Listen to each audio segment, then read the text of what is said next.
Pasado, presente, versiones e interpretaciones de la historia. En esta secuencia conocerás la importancia de la historia como la ciencia que nos permite tener conocimiento del pasado que se enlaza y relaciona con el presente. Existen múltiples versiones e interpretaciones de los hechos del pasado, así como muchas veces escuchamos distintas versiones de lo que pasó en algún lugar. Lo mismo sucede con quienes vivieron y registraron los hechos históricos. Desde los tiempos más remotos, las sociedades humanas han tenido una noción del presente y de su pasado, es decir, de su pasado por el mundo. Al mismo tiempo han registrado lo que les parecía más importante: la caza de animales, la llegada al lugar en el que habitaban, la construcción de un templo, la muerte de un gran guerrero o sacerdote, el nacimiento de un líder, una batalla importante que ganaron o perdieron, etc. Estos registros, que significan y valoran a los acontecimientos, ayudan a recordarlos y también a explicarlos. Gracias a ellos nuestros antepasados pudieron revivirlos cada vez que lo consideraban necesario y, sobre todo, transmitirlos a otras generaciones. De esta manera las sociedades fueron construyendo una memoria colectiva, una memoria forjada a partir de registros, los relatos de las pláticas, de las conversaciones entre los hombres y las mujeres que vivieron esos acontecimientos y que lo recreaban contándolos una y otra vez. Esta manera colectiva se transmitía oralmente, de generación en generación, y más tarde, cuando esas sociedades crearon un lenguaje y una simbología gráfica escrita, lo plasmaron en piedras, papiros, árboles, cerámica y pinturas. Así nació y evolucionó lo que hoy conocemos como la historia, es decir, el conocimiento de los acontecimientos del proceso y de los protagonistas del pasado. Tema: la relación entre pasado y presente en la historia. La historia, como conocimiento y conciencia del pasado, siempre ha estado vinculada con el presente. Así como los adultos tienen una historia personal, recuerdan y conocen cómo fue su niñez, su juventud y su etapa de madurez, y van adquiriendo cada vez mayor conciencia del paso del tiempo y de la evolución de su propia vida para dejar un legado de conocimiento a sus hijos. Las sociedades humanas también tienen esta comprensión de sus orígenes, saben dónde provienen, cómo han evolucionado, lo que han hecho para ser mejores y las dificultades y problemas por los que han tratado, pasados para conseguir sus fines. Todo esto lo heredan a sus futuras generaciones, a las personas que les gusta conocer y recordar su vida, los momentos importantes, los más significativos. Asimismo, les interesa y gusta conocer la vida de sus padres, de sus abuelos. Ese conocimiento de ellos mismos y de sus antepasados les proporciona una identidad personal y familiar. Así saben quiénes son, de dónde vienen, dónde están, y los ayuda a proyectar dónde quieren ir y qué quieren hacer. Un proceso similar ocurre con las sociedades humanas para conocer su presente y su proyecto su futuro. Un proceso similar ocurre con las sociedades humanas. Para conocer su presente y proyectar su futuro, necesitan conocer y entender su pasado. Así surge un vínculo constante entre pasado y presente que constituye un fuerte símbolo de identidad. Las mujeres y los hombres de una sociedad se reconocen en el presente como parte de una comunidad que los comparte intereses, necesidades, afectos, sentimientos, esperanzas y temores. Pero se reconoce también en el pasado como una sociedad que tiene una historia común, que ha estado unida antes, con proyectos juntos, que ha tenido logros y también fracasos. Conocer, compartir y comprender su pasado refuerza su identidad, sus historias, sus vínculos en el presente. Además, les permite organizar para el futuro que les quiere construir. La historia es una ciencia social.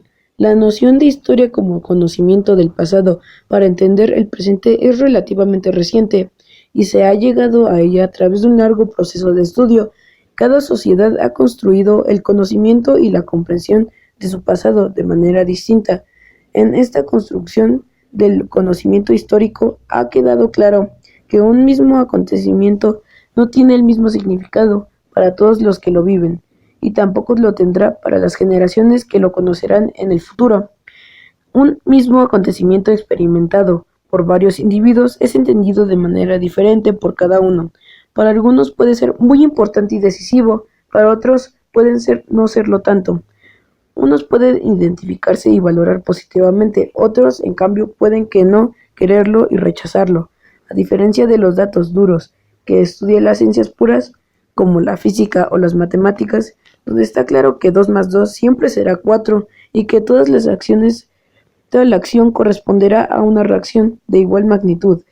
En sentido contrario, en los hechos humanos no se puede encontrar una relación causal, lineal y única. El objeto de estudio de la historia, el conocimiento humano del pasado, no puede ser tratado del mismo modo que los objetos de estudio de las ciencias puras, en las cuales este es exterior, el modo de las naturalezas, los animales, la materia, las estrellas, los mares o las células. En el caso de las ciencias exactas, existe una clara separación entre el sujeto que investiga y conoce y el objeto exterior que se analiza. En cambio, en las ciencias sociales o humanas y en la historia como parte de ellas, no es posible esa separación tangente entre sujeto y objeto porque la investigación forma parte, directa o indirectamente, del objeto investigado, porque se identifica no con él, porque comparte o rechaza los valores y las acciones de las sociedades o acontecimientos históricos que estudia, y todo eso influye en los resultados de su investigación. Por esta razón, el historiador siempre debe tener en mente su relación con el objeto de su estudio para no permitir que su subjetividad intervenga y desoriente la búsqueda de la verdad histórica. Esto no significa que sea posible investigar con rigor científico la historia, el conocimiento del pasado. La historia tiene un método riguroso de búsqueda, de información, de sistemación, de crítica de sus fuentes y de interpretación de los hechos. Esa búsqueda de la verdad tiene que ser exhaustivamente rigurosa. El investigador debe seleccionar un tema histórico que le parezca relevante, como una revolución, buscar la información en las fuentes y formular preguntas que le permitan orientar la búsqueda de los datos que necesita para entender y explicar su objetivo de estudio, teniendo en cuenta que la búsqueda de la verdad en la historia siempre es un proceso de construcción, y lo que debe orientar su trabajo en la investigación de los hechos, acontecimientos personales y procesos históricos significativos para la colectividad, para la comunidad social de la que forma parte. Lo relevante, entonces, no son los hechos en sí mismos, sino la significación que tiene para mostrar los valores, objetivos y esfuerzos realizados por las mujeres y los hombres que nos antecedieron y que nos relevantes para nuestra sociedad. ¿El conocimiento en la historia sirve directamente para aplicarlo en el presente? No. Es una fórmula simple. Estudia la guerra de Troya entre los arqueros y los troyanos. No sirve para ganar una guerra contemporánea. Conocer la información en que Hidalgo y Morelos condujeron a los ejércitos insurgentes, o como Madero desafió al gobierno Porfirio Díaz, que pareciera increíble, no nos dice cómo se organiza y cómo conduce una revolución. El día de hoy, en un país y un contexto mundial muy diferente al que hace 10 años, lo importante es conocer qué los movía, sus valores, aspiraciones, ideas con cuáles podemos identificarnos o no, pero que no son significativas y nos ayudan a comprender los acontecimientos y las relaciones con nuestro presente. Por ejemplo, podemos decir que nuestra sociedad actual es producto de la conquista de México por los españoles y no por ninguna otra nación.